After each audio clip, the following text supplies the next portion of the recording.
Yo, what it do, everybody, man? Welcome to the 11:30 podcast, Talk Pro Wrestling. What it do, everybody, man? Appreciate everyone definitely tuning in this week's episode of Talk Pro Wrestling, man. I apologize, everyone. We actually about what 2.5 hours behind or so. About 2.5 hours behind. I apologize. Talk Pro Wrestling is each and every Thursdays at 3 p.m. Eastern Standard Time, or if it's following a WWE International pay per view, following after that, more so like next week's Talk Pro Wrestling episode will definitely beat you guys. Man, got a real cool guest that's going to be joining me on next week's episode. So you guys, man, definitely tune in. But for everyone who's definitely I'm going to be tuning in on this week's episode, man, I appreciate everyone, man. If you're new to the show, if you're new to the podcast, man, definitely do me a huge favor, man. Leave a comment, share, subscribe, man. Do all that great stuff, and don't forget to follow the 11:30 podcast on all social media platforms. All right, man. Now that's out the way, you guys, man. It is Saturday. Yes, man. Nice, beautiful Saturday, man. Shit, someone downstairs had the whole, building jumping, man. They were having a party, having a celebration or something. So, it's been a nice little cool Saturday. And like I said, I was a little bit behind. I was supposed to start at 3 o'clock today, but I was getting my son, ready, and he was going over his nana house and chilling and having fun with his cousins and stuff. So, but I thought you guys, man, I was like, man, um, I know I'm behind, but I'm still gonna do an episode. But you guys. Yes, this is Talk Pro Wrestling. I am going to be chatting about some few things that's going down in the world of pro wrestling. And of course, as you guys can see, the virtual background, it is NXT Battleground weekend that's going to be taking place live tomorrow night at the UFC Apex Arena in Las Vegas, Nevada. Boy, I don't remember the last NXT, probably besides maybe, Stand and Deliver WrestleMania weekend, but man oh man, when was the last NXT premium live event, pay per view, or whatever you want to call it, that had a lot of anticipation like this one coming up tomorrow night. You got some real big matches I'm gonna get into in just a bit. And obviously, the news broke a couple of months ago, WrestleMania next year is going to Las Vegas. So, hey, man, WWE is doing some really cool things, you guys. As well, you guys, I'm going to be chatting about the episode 1 of the Who Killed WCW documentary. And that sure is the talk of the town. And if you've been around wrestling, and been watching it for some time, like myself, since the late '90s or whatever, there's been a lot of uh documentaries on WCW, the rise and fall of WCW, just so many. And I think, man, with this "Who Killed WCW" documentary on Vice, there's so many fingers you can point at, so many people who killed possibly who killed WCW. So definitely get into that, you guys, man, as well as AEW, TNA as well. They got a big event coming up next week, and it was a cool, great show last night on Impact, man. So we ain't gonna waste no more time. Actually, we're gonna get right into it, man. We got the NXT premium live event show coming up, you guys, tomorrow night. So it's looking really, really good. We're gonna get into the card, man. First matchup that we got going on. We got Lola Vice, man. Woo, she fine, boy. She fine, she fine, she fine. Taking on my girl Shayna Baszler right now. And I know WWE may not know what to do with Shayna Baszler. And I see some of the guys since the WWE draft took place has either went back down to NXT. We seen what was it? The Final Testament, the OC, and now they on Raw, and OC back with AJ Styles. Really haven't seen them there, but Shayna Baszler, man, was a mainstay for a while. One of the longest reigning NXT Women's Champions, and she badass, man. Really, really badass. I'm a big fan of Shayna Baszler, and these two women looking to go one on one in side the underground, NXT Underground. So I don't know if they're going to do it inside of the actual cage or anything. I thought it was going to be like a fight pin or something like that. They sort of um shit, what was the name of the matchup? Maybe it was a fight pin.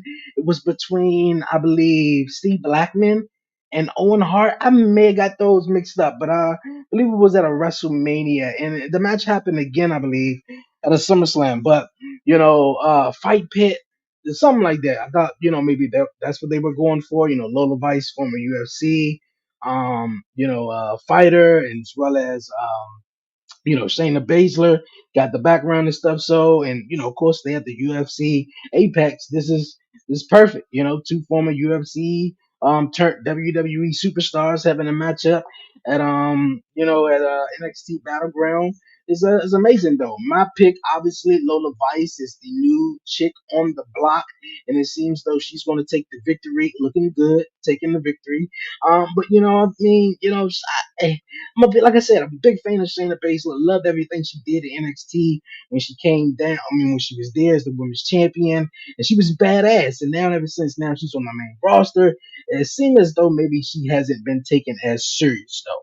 So, either she's just basically here to just sort of enhance Lola Vice. But I'm gonna go with maybe the unpopular opinion, and I'm gonna choose Shayna Baszler because I'm a big fan of hers and love for Shayna Baszler to turn things around. We've seen Liv Morgan who turned her career around, and boy, she's talk of the town, right? And we talked about Rhea Ripley and how all that started and everything like that, and I think in the midst of all these women having their moments, Shayna Baszler was still, sort of on the bench, sort of like trying to get it together. And as though like WWE sort of have these opportunities they gave her, but it just didn't sort of go nowhere. I mean, yeah, she was tag team champions with I believe what Nia Jax, and it's like they can't give her a good singles run. So hopefully that could be in the future. But I'm gonna go with Shayna Baszler, man. See if she could pull out the W, man, here at NXT Battleground. Another matchup, man. We got triple threat match for the NXT North American Championship. Wesley is back to try to reclaim what was his, man. He had to relinquish the title because of some injuries. So now Wesley is back, and he's like, yo, man, I want my championship back. And we got my guy Joe Coffey. He's here too. Is like, yo, I want a shot as well against the dominating, impressive Uba, man. Like, like man, like Uba is one of those guys. Uba, however you say it, man. That's my guy. I love him. All respect to him, man. And Uba was one of the guys from I believe the next in line little thing WWE got where they get a lot of these talents who were former football players, former collegiate athletes, basketball, whatever it was, man, at these big universities, and whether they were successful or not, going pro or whatever, WWE really had an eye out for him, and definitely Uba, man, definitely stood out and been impressive ever since he came to WWE NXT, man. Won the NXT Breakout tournament, which was awesome, man. The crowd definitely in the NXT arena got behind Uba. You could tell it, man. It's just he got the look, he got the presence. He's big, man. Like, yeah, he's like, I'm gonna hurt somebody. So Uba taking on Joe Coffey and Wesley. I'm sorry, man. I mean, shit. The guys, what was it? Dijak and damn, I can't think of Big Man. He reminded me of JBL. Man, Josh Briggs. Yeah, Josh Briggs. Those three big men at the last NXT premium live event where they tore the house down. Three big men slapping meat, man, and ooh, and now we got this one where Oba is really the only big, sort of not oversized but big impressive statue in the ring. You got Wesley, who's sort of the underdog, and then you got Joe Coffey, man, who's just trying to sort of find his spot in NXT ever since the whole NXT UK thing sort of went under. So I'm going with Uba, man, all the way, man, all the way. I definitely see an impressive victory at NXT Battleground at the UFC Apex. I was just talking about Luke Gallows and Carl Anderson of the OC. Yes, man. They're going to be taking on Nathan Frazier and Axiom for the NXT Tag Team Championships. I mean, to give it, credit, Axiom is a great performer. I believe that's a kid. If you guys remember watching NXT UK, really great competitor, as well as Nathan Frazier, man. Really great guys, man. They can go in the ring. And we talked about it numerous of times, on Commission Talk and here on Pro Wrestling, man. I mean, wrestling is great. Yeah, like getting in the ring and doing your thing, but you gotta have that character. And I think maybe that's what A Kid was struggling. I mean, yeah, A Kid was struggling with, and now you got Axiom. You got a character. He's sort of hiding behind a mask, and he's trying to probably get comfortable in front of the audience as well, especially the American audience. But with the OC and Luke Gallows and Carl Anderson, back with AJ Styles, and they rolling with him.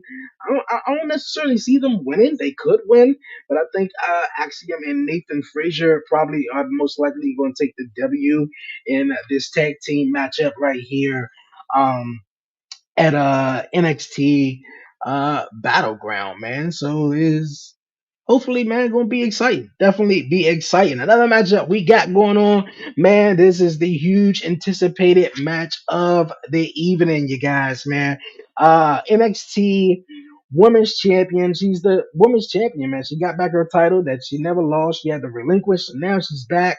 And hearing the backstory of how this sort of came out on Busted Open, how the TNA Knockouts champion Jordan Grace, man, was penciled in to come out there and uh, challenge to answer Roxanne Perez. I'm getting it right, Roxanne Perez challenge, and they wouldn't tell her. They wouldn't tell her at all. And the fact that she said, I'm the greatest, women's champion of all, wrestling.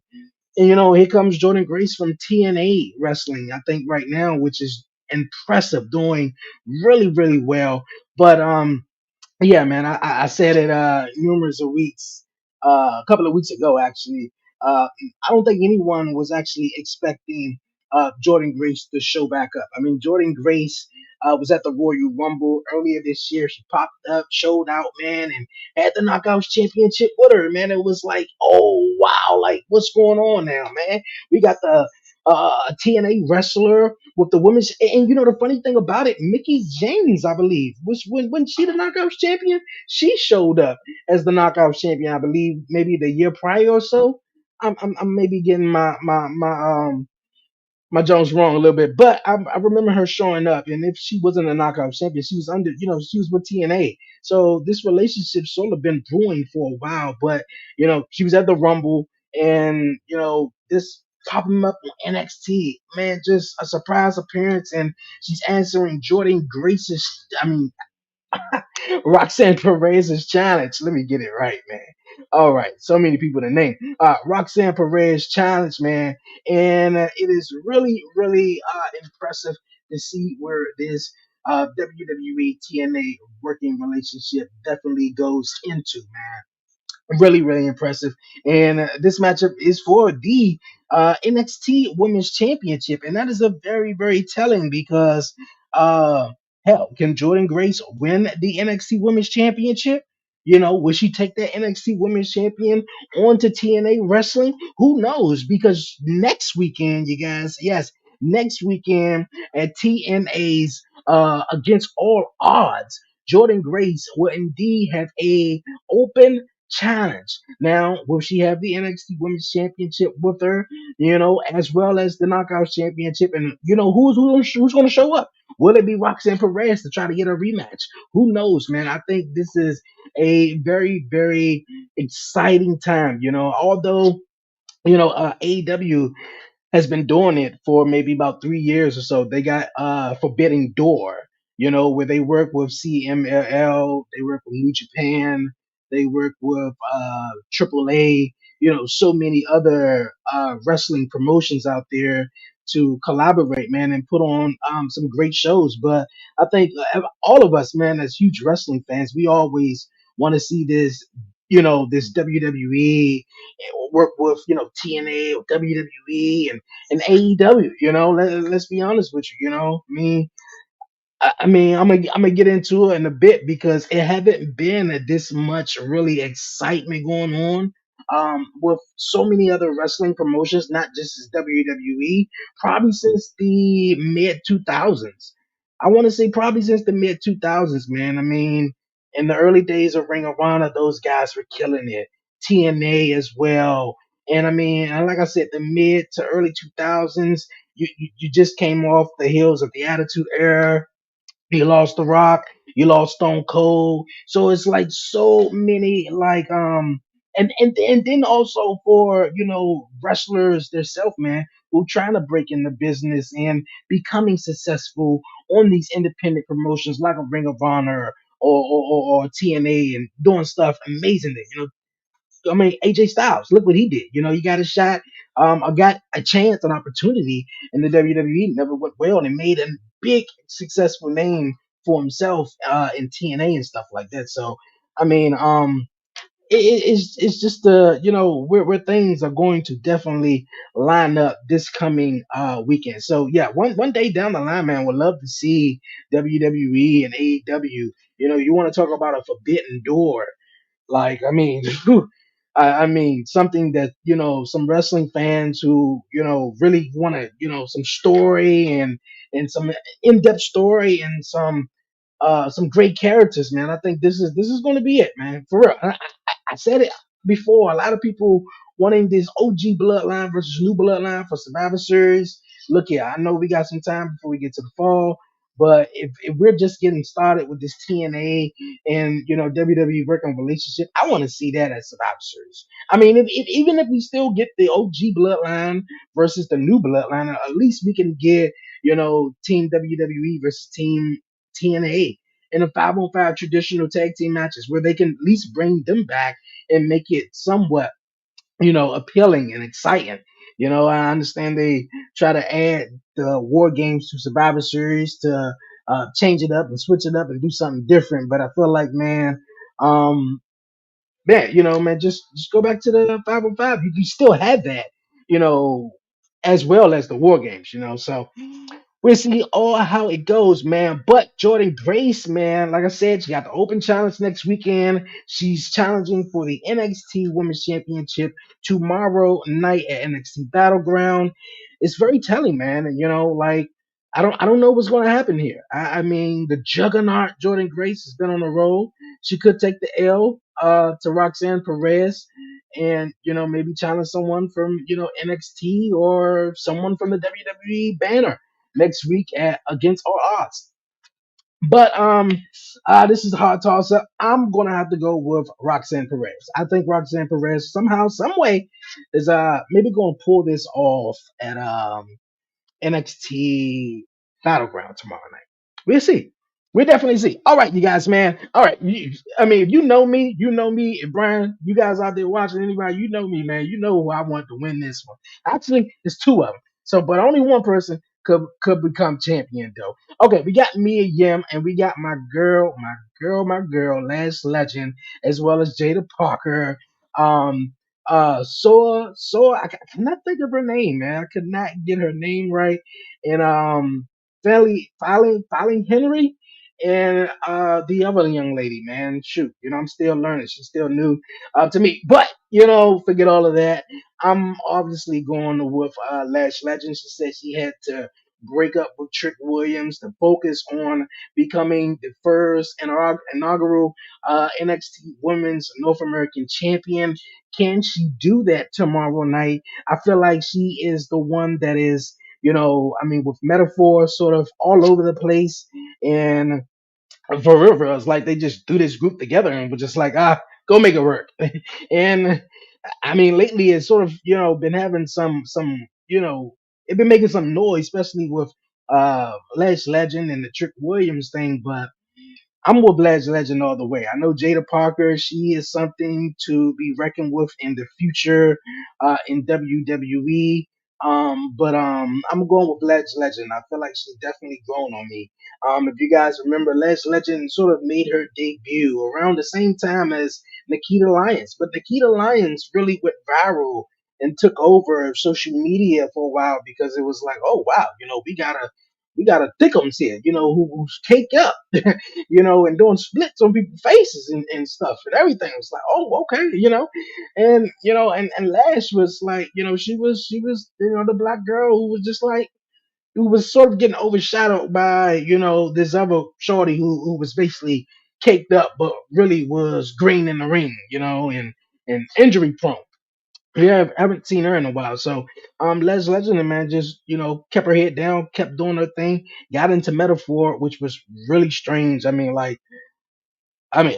even know what to say. Like, it is strange though. But she defending Trick like, hey man, none of the guys. I don't think Trick Williams attacked none of the guys, and that's her boo. But I got Lash Legend walking away as the North American women's North American champion, man. So it's going to be interesting tomorrow night to see where it goes. All right, man.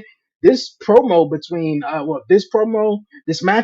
and the promo this past Tuesday night between Ethan Page and Trick Williams was good, man. Especially Ethan Page, man. Oh boy, it's so funny, man.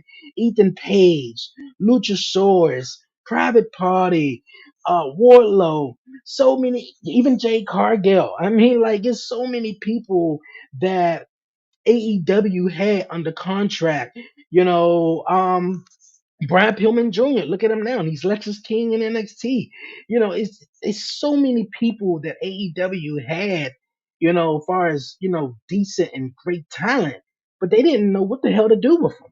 They didn't know what the hell to do with none of these guys, man. Like especially Ethan Page, and then now as soon as they come over to WWE, boom, just like that, they're big stars, at least stars in the making. Ethan Page was in AEW, okay, but now he's in NXT and WWE. He's getting more publicity and been taken a whole lot more serious, man. And I feel as though it's gonna be all right. Trick Williams definitely winning. He's definitely winning this matchup against Ethan Page. It would be exciting to see, definitely how it goes, man. But I got Trick Williams all the way, man. I think Trick Williams is going to win. And while I was at it, man, like AEW, man, let's talk about it real fast before we get into the other topics real fast, man. AEW right now, I feel like are trying to find their wave, man. The guy said it on a podcast I was watching. I even said it, and I agree with it, man. I believe they can. I believe AEW can weather their own storm right now, weather the storm. You know, um, yes, they only 5 years, into the wrestling business. And also at this time of, that we live in where everything is digital, you got social media, you got streaming apps, you got every damn thing. And it's like at our fingertips, you can access it, but back, 10, maybe 15, 20 years ago, it wasn't sort of that accessible, So I feel like AEW right now, and also it's the wrestling that's put out there by WWE. I said this numerous of times. AEW was a company that flourished, a wrestling company. I feel like that flourished, man, in the first 2 years, 2.5 years, because at that point when they, started out, you know, they were they were trying to put on a better product than WWE. In fact, they was. I mean, come on. In 2019, WWE wasn't putting out the great product. They was sort of what they doing today, and what they have done this year. All Elite. Yo, what it do? What it do? Appreciate you stopping through. Thank you. Thank you. But in 2019, 2019, 2020. AEW was really doing their thing, even when they started having the fans, because AEW they had the daily place, so they were allowed to have some fans even before WWE brought back fans. But even still, man, they were doing the damn thing, and I think as time went on, as time went on, I don't think they could hold it up together. I don't think AEW could definitely hold things up together. They were focusing on WWE more so of their self. They like, man, yo, how can we be a big promotion like WWE instead of, yo, how can we be a big wrestling promotion, period? And Tony Khan, boy, that Tony Kong that they got right now, I don't know what's up with the guy, man. He made a comment, talking about how he's so at war with the WWE and how he booked his wrestling shows like psychos or sickos like himself, and Tony Khan really is. He's really is that, man. Like he's a big mark, man. It was a backstage promo on a Dynamite last week where Roderick Strong went up to Tony Khan and was asking him about, yo, man, I want a matchup with the world champion tonight. I beat him. I take on Will Ospreay at Forbidden Door. And, the expression and the look from Tony Khan's face, it was like this dude was just like, yes, yes, like, I can't wait to answer. Like, I mean, like, he was geeking, man. He was geeked out, for real. Hope you're doing good today, bro. Yo, praying I won't miss NXT tomorrow. Yo, man, I appreciate that. Doing well, man. Definitely doing well. Started the episode about a little late today, but I appreciate everyone chiming in and sticking with me and tuning in. For real. I appreciate it a lot. Yo, and I also was saying too, man, uh for real. I also was saying, I hope you don't miss NXT tomorrow, man, because that is the most anticipated NXT in some time, if I can remember, man. Like everything you got going on, the NXT Women's North American Championship, the ladder match, Ethan Page, Trick Williams, of course, Jordan Grace, Roxanne Perez. It's a lot. UFC Apex, first time ever. It's huge. It really is. It really is. But like I was saying with Tony Khan, man, I just think the guy, man, just needs to get his shit together and stop feeling like he's at war with WWE. Yeah, they are number two. They are the number two alternate wrestling promotion out there. Some can argue TNA. If you can ask me, I can argue and say TNA is kind of like creeping up, making that number two. Not just because they got this working relationship with WWE, kind of, but I mean, you know, TNA has been sort of been having the ball rolling, I want to say ever since late last year. They were going back to TNA, they've been just putting on great matches and telling some, okay, stories, and it just seems though AEW is just wrestling match after wrestling match, super kick after super kick, power driver after power driver, and there's no storytellers. Even when you build something up and you try to get people involved. Now, I will give credit where credit is due. Now, AEW, what they are doing recently, right now, with the whole EVP storyline, and I dig it. I see what they're trying to do, man. And at core, you can argue with your mama, or your sister, or your daddy, whoever you want to argue with.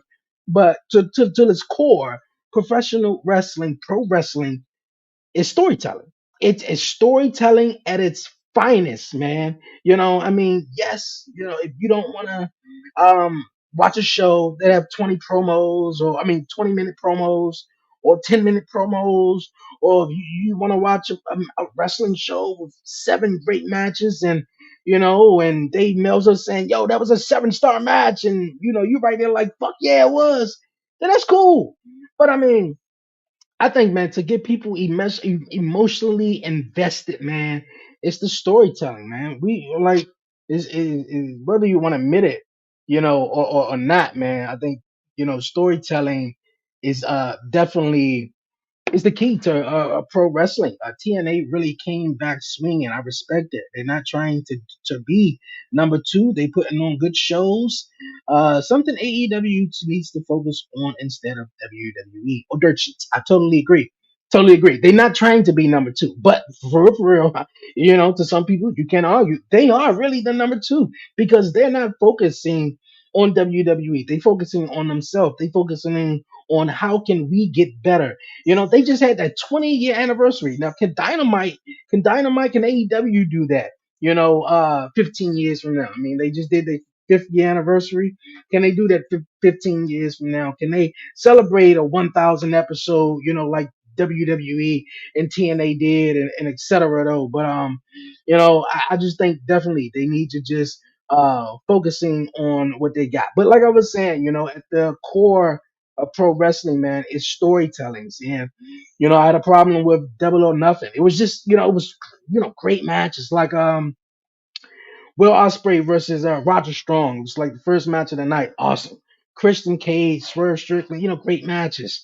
Adam Copeland, you don't need to be jumping off a damn cage. Like, come on. But great matches though. But it's just why I gotta be 5 hours long and just tell me more stories. I think wrestling, like I said, at its finest, we all seen the road to WrestleMania with The Rock and Cody Rhodes and Roman Reigns and I was saying to myself, shit, the whole time we got Roman and Cody, but I want to see Roman and Rock. That story was more, in depth. It was more good than what the Roman and Cody was dishing out.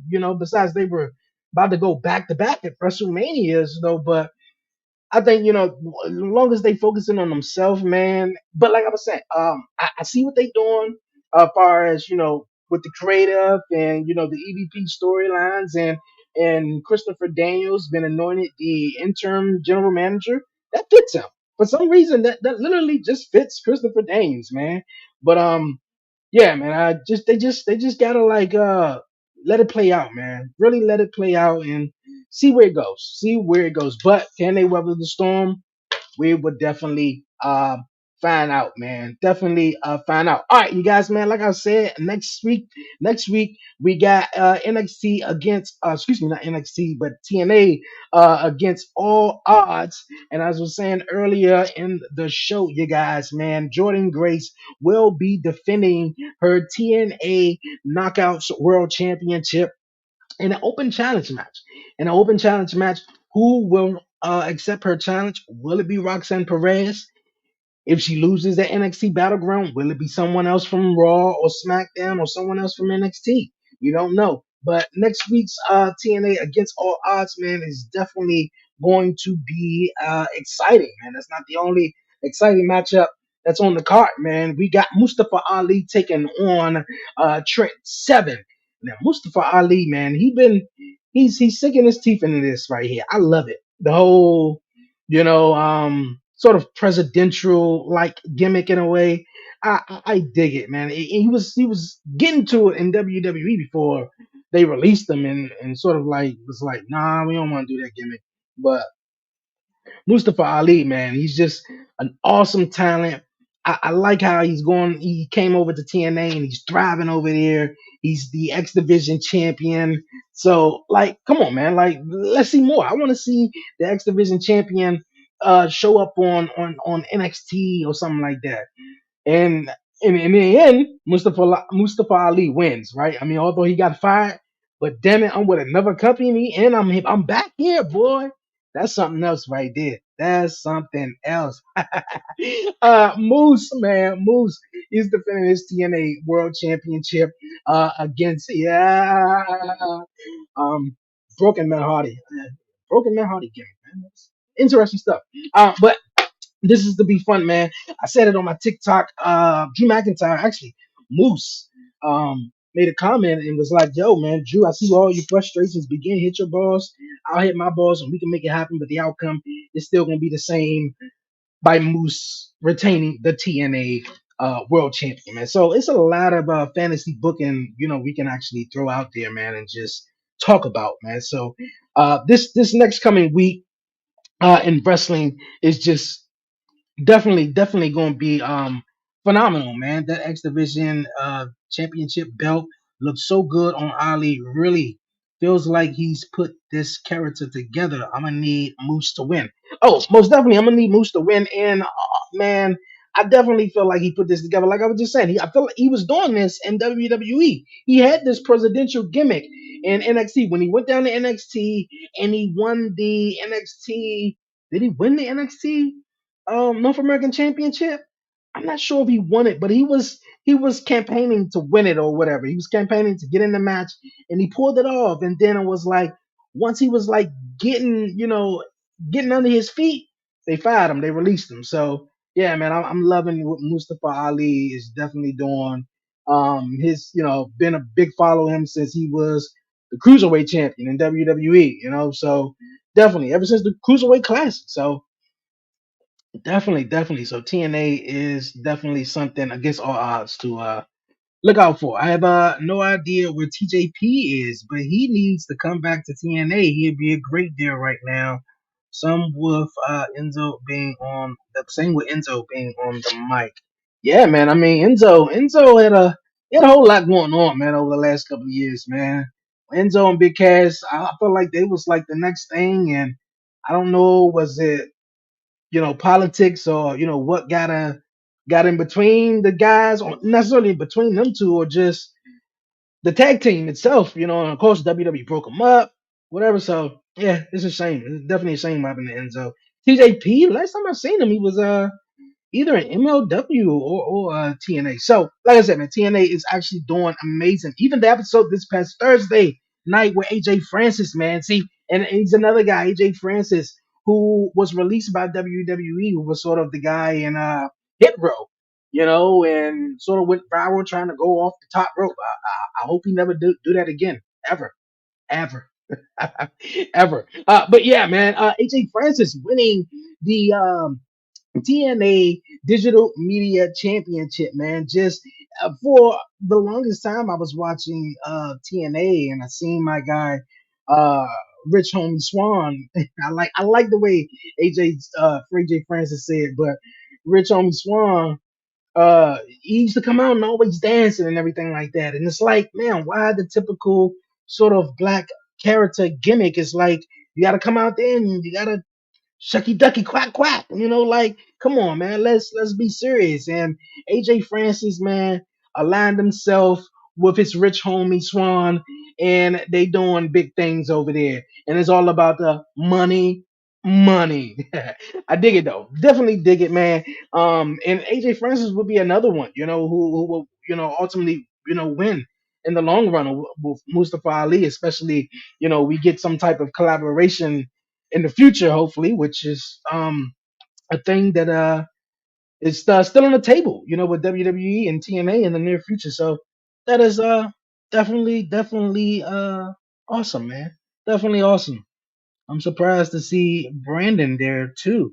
Definitely, definitely, man. I'm definitely surprised to see it, man. It's just a lot going on, man. A lot going on. I appreciate you mentioning that too, because I was like, yo, it's something I feel like I'm forgetting to mention though. But yeah, AJ Francis and everybody in TNA, man, is doing wonderful. They focusing on what they got going on, and just trying to elevate. Just definitely trying to elevate, which one thing I feel like AEW needs to do. And I think, a lot of people would say, yo, man, we was missing MJF. No, MJF is back, but I mean, like, you still gotta tell stories, and MJF ain't gonna be the only one. So you gotta, worry about what you gotta worry about. And every promo MJF people, excuse me, it don't have to be a reference to WWE or Vince McMahon or whatever like that. Just focus on what you got going on, man. For real. Like, all right, we're gonna move on here on the podcast show, you guys, man. Yo, last night, you guys, yes, last night, rumors have got out, man. This guy haven't looked happy since he returned, man. And I was thinking maybe he should have returned, maybe the Raw after WrestleMania, but hell, he's back, and I guess we got to deal with it for right now. But looking forward to see where it goes. But Andrade, you guys, yes, Andrade, man, he don't look happy, man. Especially is another photo that's going out there, man. When the referee raised his hand. Shit, I need some water. Hold on.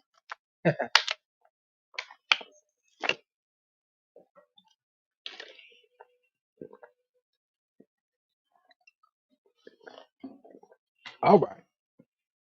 When a referee raised his hand, in a picture that's out there on social media, Andrade, man, didn't look happy at all. But yeah, Andrade defeated the former WWE Speed Champion Ricochet.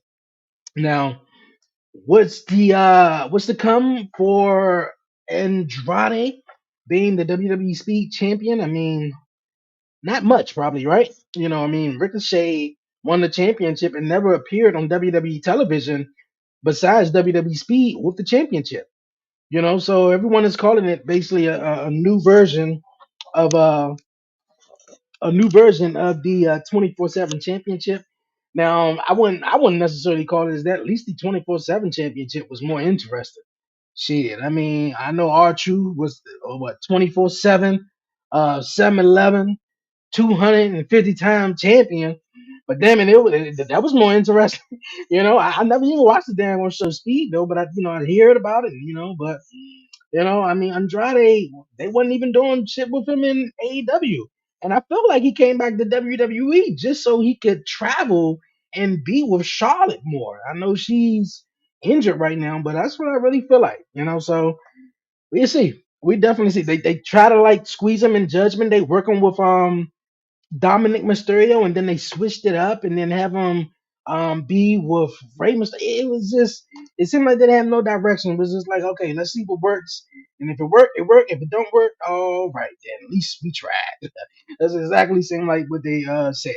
All right, you guys. Last night on Friday Night SmackDown. Oh, before that, I said we got a huge weekend coming up next week, and of course, last night. Uh, it was announced that AJ Styles will get another matchup for the WWE Championship against a driller something Cody Rhodes. Yeah, that guy right there. Yeah, he's dumb. He's dumb as hell, boy. He's done.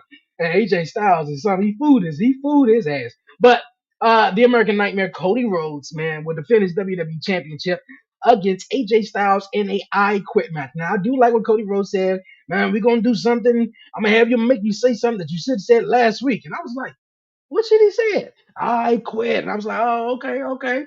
All right, Cody up here more so looking like well, I wouldn't say he's looking like the heel, but you got AJ Styles sitting there with his men, and he just laughing. And Cody Rhodes, he took out all the bodyguards, at least half of them, and now the other half is holding him back. So is nobody in between the other security guards holding Cody back and the OC. So my man AJ Styles said, "Oh yeah, I got a free lick," and phenomenal forearm his ass, man. So and I quit match. Okay, I'm interested. I'm interested. I like where this is going. Just let's see where it goes. I know a lot of people are wanting more from Cody Rhodes because we like Roman Reigns literally gave us everything, every single thing. As being champion for 1,300 days, man, and this whole bloodline story and whatnot. So man, you got that match has been announced. Also, Drew McIntyre, man, who's a beast, who's definitely a beast. But I feel like he's obsessed with CM Punk. I feel like his obsession of CM Punk is going to cost him this World Heavyweight Championship match he got with Damian Priest. I don't see Priest losing. He just won it at WrestleMania. It ain't been that long. It ain't been 3 months or so yet, probably. But hey man, next week is gonna be something. Next week is gonna be something. But last night on SmackDown, we seen Solo Sokoa, man, come out there and anoint Tama Tonga and Tamaloa, into the bloodline, man. And it wasn't until Corey Graves said it back, later on in the show. But when it was initially said, I was like, that sounds familiar. It's so much shit I watch, as far as wrestling or the television shows or whatnot. And, definitely watching WWE, every single week. But I was just like, yo, that sounds so familiar. It was somebody said that. I don't know what that was, but when Solo Sokoa anointed Tama Tonga, the right hand man, I was like, what? Like, I, like, who? Somebody was the right hand man. Who was the right hand man? It was Jay Uso. Jay Uso, you guys, man, was the right hand man. Roman Reigns appointed Jay Uso, you guys, as the right hand man in the bloodline where Roman Reigns was sitting at the head of the table, which, I mean, we haven't heard from Roman Reigns' mouth yet, but until now, and that's the tribal chief. He the head of the table for real, for real. But we all know what's going down in this and what they cooking up. I feel like it's Solo Sokoa, Tamatonga, Tamaloa, and The Rock. The Rock is the main guy who's pulling the strings behind this. Now, at the end of the show, I thought maybe, okay, Solo wants a 6-man tag team match. Okay, we get a 6-man tag team match. But it ended in a DQ. I'm just like, but it ended in a DQ. Okay, maybe Jacob Fatu is going to come up. So maybe, rumors got out that Jacob Fatu may align himself with Roman Reigns, Jimmy Uso, Jay Uso, because of the concern of Jacob Fatu being in there with Solo Sokoa and definitely trying to get Solo Sokoa over in this position as he planned as the new tribal chief and the head of the table, while Roman Reigns is no longer around right now. It's very, very interesting and telling to see how it all plays out, man. And you know, I like it, but I want more. Are these some OG bloodline thugs that Paul Heyman was describing? Like, I want to see more. I want to see more. And from I mean, Solo Sokoa, besides them calling him a street fighter or being the enforcer, he really haven't been no bloodthirsty thug. Especially when Paul Heyman said that. The only thug like person, that I can think of is Jacob Fatu, for all the shit he got, so it's like I don't know how this is all gonna play out, but I know it is smoking up really, really good, man. Really, really good.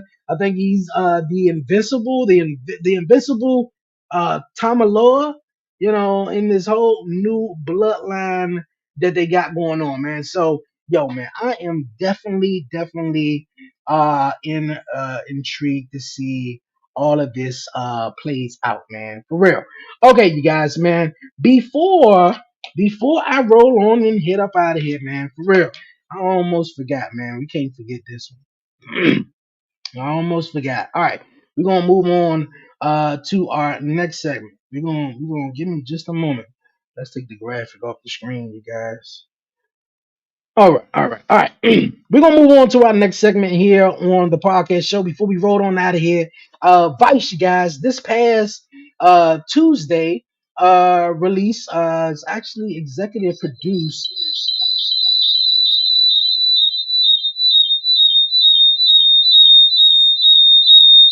Oh man.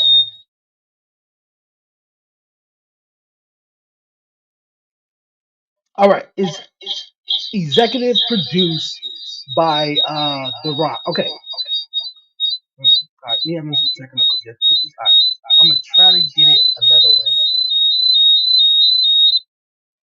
All right. I'm gonna try to get it another way. All right. Yeah, this past Tuesday, The Rock is I believe the executive producer of the new documentary series that's available on Vice, and it is called, you guys, Who Killed WCW. And man, over the many, many years, man, we've seen a bunch of documentaries, man, on WCW. At least I have. Whew. Because I came up in wrestling and it was the late 1990s. Excuse me, late 1990s. And when I got into it, man, the Attitude Era was well on and popping, and WCW, at least they great days was sort of behind them. And man, I heard about WCW, the video games, hearing about them on TV, all this great stuff, man. And I wanted to find out what happened with WCW on my own. So, of course, yes, I watched the rise and fall of WCW documentaries and, and whatnot. But In his latest documentary that's on Vice, you guys, of who killed WCW. Oh man, I can't get it up here. Forget it. All right, no, maybe I can. Hold on. Maybe I can. Okay, yeah, but the latest episodes, episode one, and I thought it was very telling. Of course, Eric Bischoff does play a huge factor into a lot of things that went down with WCW. I noticed Hulk Hogan is not in the documentary. Hey man, cheers. Yo, Matthew, appreciate you. Thank you. But yeah, he's not in the documentary, man. And it's who killed WCW. I'm gonna ask you guys, man. There's so many fingers you can point, you can blame. Is it Hulk Hogan? Was it the NWO? Was it Eric Bischoff? Was it Vince Russo? Like it's so many. And when I look back at it, and like I said, I watched a bunch of WCW documentaries and stuff. And yes, Eric Bischoff was the guy who came in and turned WCW uh, around. He turned it around, and had that surprise shock value, man, at the first WCW Nitro at the Mall of America, and having Lex Luger come out there, and then you having Hulk Hogan be the third man, uh, and then eventually they becomes the NWO and everything like that. But it seems though as the NWO got bigger and got bigger and got bigger, it was just all about the NWO. That's what all it was about. In what year you started watching wrestling? 1998, late 98, definitely 99, for sure. Definitely 99. Yo, evening. Yo, appreciate it. Thank you guys, man. Thank you guys for all stopping in through the chat, man. For real. Yeah, 1998, 99. So I remember one WCW Nitro I popped in on. And if you guys remember the movie Ready to Rumble, in that movie, it was a cage match at the end. At the end, Jimmy King, what would Jimmy King do? That's my movie, man. That is my movie, Jimmy King. But yeah, Jimmy King was taking on Diamond Dallas Page, and it was like a triple cage match with a cage on top of a cage on top of a cage. And I thought that shit was sick. But they used it one time on the actual episode WCW, and I don't remember the whole match. I might gotta go back and like check it out on the network or something. But it looked cool. But that I watched it. I remember seeing Goldberg, seeing Sting, Kevin Nash, that was about it, man. But I never was like the guy who was like tuning in, watching it. I heard the comparisons of Goldberg and Stone Cold and Sting and The Undertaker. But yeah, WCW wasn't something I tuned in and watched, but hearing all the stories, man, is very fascinating. And I believe, like I said, with the NWO becoming so hot and so big, and that was like the main focus, man, trying to make it seem so real. And I feel like all the everything was put into the NWO and nothing else. Even with the Eddie Guerrero documentary that came out on A&E a couple of weeks ago, and of course those old interviews with Eddie, but even when he was talking about how he was with WCW and him and Eric Bischoff didn't have a great working relationship because it's not even just Eddie, even Ric Flair. A lot of guys felt sort of the same way. It was just more so about the about NWO. It was just all about them and no other story will put into anything else besides the NWO. And then the NWO gets so big, and now we got red and black NWO versus black and white NWO. And it's like Hulk Hogan got creative control over everything. So if you don't want to lose, fuck it. He ain't losing. So and then you get Vince Russo in this motherfucker. Things really get weird. For real. You remember this character from WWE in 2008? Kazani? That sounds familiar. In 2008, Kazani? That sounds familiar. What about the character, Matthew? What about the character? Evening, brother. Appreciate it. Appreciate it. Temple just showing love and support. Worlds Collide Premium Live event in Zoom for NXT TNA. Awesome, awesome. I heard something about ABC. ABC versus Nathan Frazier and Axiom. Oh my gosh. Give it to me. I love it. No, pause. I'm going to pause on that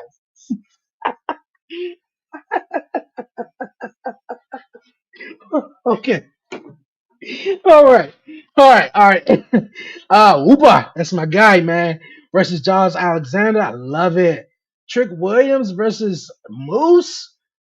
Hey, I love that shit. Give it. Hey, yo, I ain't gonna repeat that again. But yo, that sounds nice. With this NXT TNA Worlds Collide and Slammiversary coming up soon, would you be interested in a Shayna Baszler versus Masha Slamovich Part 2 inside the first ever women's fight pit? Hell yes. Yes, I would be. Yes, I would be. And Shayna Baszler, excuse me. And I'm Shayna Baszler will win. I'm sorry. I'm a big fan of Shayna Baszler.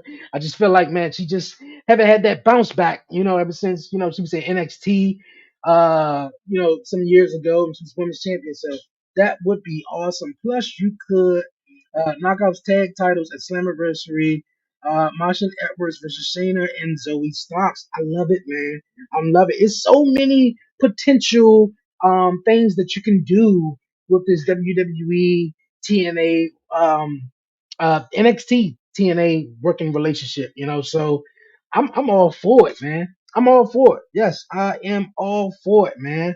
Uh, like I said, man, I appreciate you guys tuning in, man, throughout the show. Definitely, I was here giving my opinion on NXT Battleground tomorrow night. I'm looking forward to every last bit of it. I feel like this is the most anticipated NXT in a while, man. So all eyes are going to be on that. I'm even going to be checking out UFC tonight, where SmackDown was at last night, at the Yum Center in Louisville. So yeah, it's gonna be cool. Pretty sure they're gonna have some WWE superstars in attendance, just like UFC did last night on SmackDown with the whole TKO deal. So man, that's gonna be interesting. Who killed WCW, man? Shit, Eric Bischoff. Eric Bischoff, man. Eric Bischoff. Who you guys got, man? For real. AEW creative, focus on you, and things can go better. Things can go better. Yo, man, this has been a wonderful and exciting episode, man, of Talk Pro Wrestling. I do appreciate everyone who came in the chat, man, and rocked out with me, support me, and chatted with me here on the show. I really do appreciate it. I was a little bit behind on this week's episode. My little man was getting ready, going out to spend time with his other cousins and stuff like that. So was having getting him together and stuff. So yo, this has been a wonderful episode of Talk Pro Wrestling. You guys, man, just to remind everybody, the 200th episode of the 11:30 podcast show will be streaming live this Wednesday. You guys, I appreciate everyone for tuning in to episode 199 live this past Thursday. I had Brian B and Harley on the crew of Beyond 11:30. It was amazing. Beyond 11:30 is returning next month, you guys. So it's going down. Got some wonderful content. The wrestling content, we ain't going nowhere. We still here. Got an amazing guest that's going to be joining me on next week's podcast, you guys, from the Snug Wrestling Podcast. We're going to be chatting it. I met my guy on TikTok, so he'll bring him on, and I know I'm supposed to be on his show as well too this coming month. So it's gonna be fun, man. For real, I appreciate everyone tuning in. Everyone definitely like this episode so it could pop up in your algorithms. I know I ain't say that right, but definitely hit the like button, subscribe, tell a friend about the 11:30 podcast, Talk Pro Wrestling, man, and definitely follow me on all social media platforms: TikTok, Facebook, Instagram, X, you name it, man, and definitely on YouTube. But I'm out of here, you guys, man. Woo! And enjoy the rest of my Saturday. And I hope you guys do the same as well. Enjoy wrestling, man. You got Collision tonight, NXT tomorrow, and more wrestling to come, man. So, hey, enjoy what you love, man. Whether it's WWE, TNA, AEW, New Japan, all of it, all Japan. I love it too, man. Yo, until next time, you guys. Appreciate everyone tuning in. Yo, it's your man Dre, aka Dre on Wheels, and I'm out, man. Peace.